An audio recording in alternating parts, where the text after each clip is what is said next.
Election flashback. Palladam சட்டமன்ற தொகுதியில் 2011ஆம் ஆண்டில் அதிமுகவிலிருந்து KP பரமசிவம் 1,18,140 வாக்குகள் பெற்று வெற்றி பெற்றார்.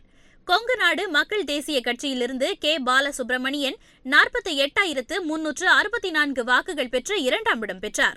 பாஜகவிலிருந்து M. சண்முகசுந்தரம் 4,423 வாக்குகள் பெற்று 3ஆம் இடம் பெற்றார். 2016ஆம் ஆண்டில் அதிமுகவிலிருந்து நடராஜன் 1,11,866 வாக்குகள் பெற்று வெற்றி பெற்றார்.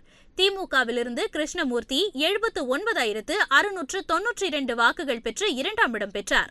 மதிமுகவிலிருந்து K. முத்துரத்தினம் 14,841 வாக்குகள் பெற்று 3ஆம் இடம் பெற்றார். 2021ஆம் ஆண்டில் அதிமுகவிலிருந்து MSM ஆனந்த் 1,26,903 வாக்குகள் பெற்று வெற்றி பெற்றார்.